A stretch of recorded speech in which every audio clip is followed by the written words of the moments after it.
AP రాజకీయాల్లో కొన్ని నియోజకవర్గాలు కొన్ని సందర్భాల్లో మాత్రమే సంచలనాలకు వేదికలవుతుంటాయి. కానీ ఆ నియోజకవర్గం మాత్రం ఎప్పుడూ సెన్సేషన్ను క్రియేట్ చేస్తూనే ఉంటుంది. గెలుపులోనే కాదు, వరుస ఓటముల్లో సైతం రికార్డు బద్దలు కొడుతూనే ఉంటుంది. అందుకు కారణాలు ప్రత్యేకమని చెప్పలేం. కానీ దాదాపు 25 ఏళ్ల ప్రస్థానంలో ప్రధానమైన ఒక రాజకీయ పార్టీ మాత్రం నష్ట నివారణ చర్యలు చేపట్టినట్లు తెలుస్తుంది. ఫలితంగానే మహానాడు నిర్వహణ, పోలింగ్ కేంద్రాల్లో ఏజెంట్ల బాధ్యత, ఇప్పుడు నియోజకవర్గ కేంద్రంలో భూ సమస్యల పరిష్కారం వంటి కార్యక్రమాలను మరొకరికి అప్పగించింది. ఇదంతా చూస్తే ఎవరికైనా ఏమనిపిస్తుంది? అక్కడ పార్టీ బాధ్యతలు మరొకరికి అప్పగించే ప్రయత్నమా? కొత్త నాయకత్వం సమర్థతపై పరీక్ష? ఏమో, ఏదైతేనేం అధిష్టానం అక్కడి నాయకత్వాన్ని పటిష్టం చేసుకునే దిశగా అడుగులు వేస్తుందని చెప్పక తప్పదు. అసలు ఇదంతా చెప్పుకోవడం ఎందుకు, నేరుగా అదెక్కడో చూసిద్దామా? కడప జిల్లా బద్వేల్లో యువగళం సారథి నారా లోకేష్ కొత్త మార్పుకు శ్రీకారం చుట్టబోతున్నారా అంటే బద్వేల్లో వరుసగా జరుగుతున్న పరిణామాలు బట్టి చూస్తే నిజమేనంటూ పరిశీలకులు కుండ బద్దలు కొడుతున్నారు. కడప డీసీసీబీ చైర్మన్ మన్సూర్ సూర్యనారాయణ రెడ్డి నేతృత్వంలో ఇప్పుడు బద్వేలు కార్యక్రమాలన్నీ సాగుతున్నాయి. మొన్నటికి మొన్న జరిగిన తెలుగుదేశం పార్టీ 44వ మహానాడు వేడుకల నిర్వహణ మన్సూర్ వారికి అప్పగించడం జరిగింది. మొత్తం నియోజకవర్గ పరిధిలోని 12 క్లస్టర్లలో ధూమ్ధాముగా చేపట్టి అధిష్టానం దగ్గర మార్కులు కొట్టేశారు సూర్యనారాయణ రెడ్డి. అదేవిధంగా నియోజకవర్గమంతా తిరిగి మహానాడు వేడుకలను విజయవంతం చేసే క్రమంలో అన్ని రకాల చర్యలను చేపట్టారు. అలాంటి క్రమంలో ఈ బాధ్యతలు మన్సూర్ సూర్యనారాయణ రెడ్డికి అప్పగించడం సాధారణ విషయమైతే కాదు.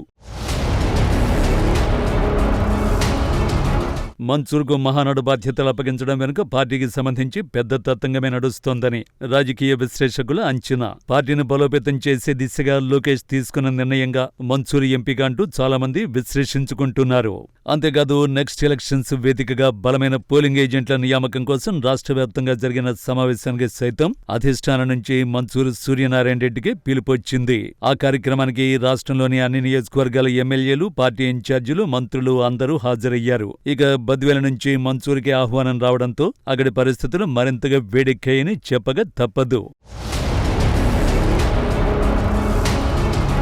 సరిగ్గా 6 నెలలకు ముందే డీసీసీబీ చైర్మన్ గా పగ్గాలు చేపట్టిన మన్సూర్ సూర్యనారాయణ రెడ్డి బద్వేలు దూకుడు రాజకీయాలు ప్రదర్శిస్తున్నారు. పార్టీ క్యాడర్ కు అండగా నిలుస్తూ వస్తున్నారు. అంతేకాకుండా పార్టీ కార్యక్రమాలు, అధినేతల బర్త్డే వంటి ఫంక్షన్స్ సైతం గ్రాండ్ గా సెలబ్రేట్ చేస్తూ అధిష్టానం దృష్టిలో పడుతున్నారు. దీంతో గతానికి ప్రస్తుతానికి ఉంటున్న తేడాను పరిశీలకుల ద్వారా నివేదికలు తెప్పించుకుంటోంది అధిష్టానం. అంతేకాదు, ఇంటెలిజెన్స్ రిపోర్టులు సైతం బాబు అండ్ కోకు చేరుతున్నాయి. ఆ క్రమంలోనే ప్రస్తుతం రాష్ట్ర ప్రభుత్వం చేపట్టిన భూ సమస్యల పరిష్కార వేదిక కార్యక్రమానికి సైతం సూర్యనారాయణ రెడ్డికి బాధ్యతలు అప్పగించింది. ఇలా బద్వేల్లో పార్టీ కార్యక్రమాలతో పాటు ప్రభుత్వ కార్యక్రమాల పర్యవేక్షణ బాధ్యతను చంద్రబాబు మన్సూర్కు అప్పగించడం పెద్ద చర్చనీయాంశంగా మారింది.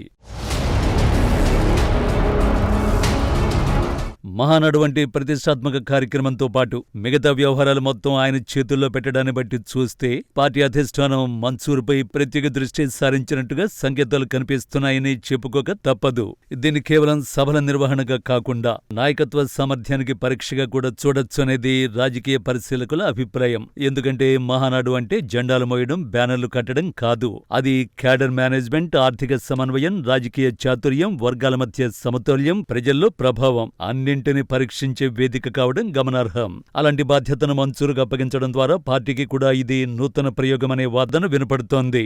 అంతేకాదు, ఇక్కడ మరో ప్రశ్న కూడా ఉదయిస్తుంది. అదేంటంటే, వరుసగా 6 ఓటములను సైతం పార్టీ అధిష్టానం జీర్ణించుకోలేకపోవడమేనంటూ విశ్లేషకులు ఒక అంచనాకు రావడం. టీడీపీ ప్రస్తుతం యువనేత నారా లోకేష్ నేతృత్వంలో రాష్ట్ర వ్యాప్తంగా కొత్త రాజకీయ సమీకరణాలపై దృష్టి పెట్టింది. ప్రత్యేకంగా రాయలసీమలో పార్టీని మరింతగా బలోపేతం చేయాలంటే స్థానికంగా బలమైన, ఆర్థికంగా నిలదొక్కున్న క్యాడర్ను కట్టిపడేసే నాయకులు అవసరం. అలాంటి భావనతోనే అధిష్టానం ఈ రకమైన నిర్ణయాలను తీసుకున్నట్టు తెలుస్తోంది. గతంలో కుటుంబాధారిత రాజకీయాలు పనిచేసినా ఇప్పుడు ఫీల్డ్లో యాక్టివ్గా ఉండే నాయకత్వానికే ప్రాధాన్యం పెరుగుతోందని పార్టీ వర్గాలు చెప్పుకుంటున్న మాట. బద్వేలు టీడీపీలో గత కొంతకాలం అంతర్గత విభేదాలు, వర్గపోరు, కొత్త నాయకులకు అవకాశాలపై అసంతృప్తి ఉన్నాయనే చర్చలు కూడా పెద్ద ఎత్తున పెచ్చరిల్లే. అవి కాస్త ముదిరి అభివృద్ధి కార్యక్రమాలు సైతం అడ్డుకునే దిశగా పయనించాయని చెప్పొచ్చు.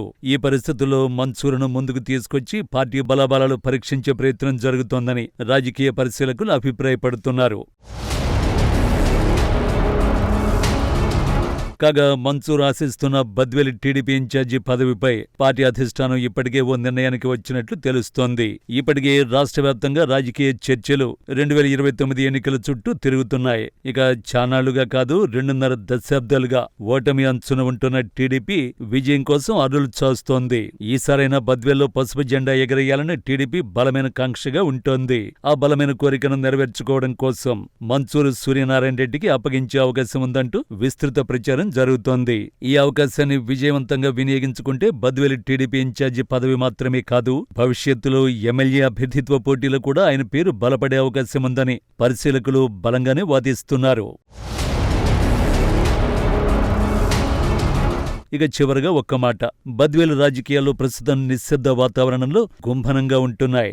ఇద్దరు నేతల పాలిటిక్స్ లో జరుగుతున్న పరిణామాలు ఎటువైపునకు వెళతాయో అన్న విషయాన్ని ఇప్పటికే రాజకీయ విశ్లేషకులంతా ఒక అభిప్రాయానికి వచ్చేశారు. కార్యక్రమాల నిర్వహణ అంతా వారసత్వ కుటుంబం నుంచి ఒక్కొక్కటిగా జారిపోతున్నాయి. ఇలాంటి పరిస్థితుల్లో సమర్థవంతమైన ఇన్ఛార్జి బాధ్యత ప్రకటించడం ఒక్కటే మిగిలింది. అధిష్టానం ఆ నిర్ణయం తీసుకునేంత వరకు కార్యకర్తల్లో మాత్రం నరాలు తెగే ఉత్కంఠ కొనసాగుతూనే ఉంటుందనడం వాస్తవం.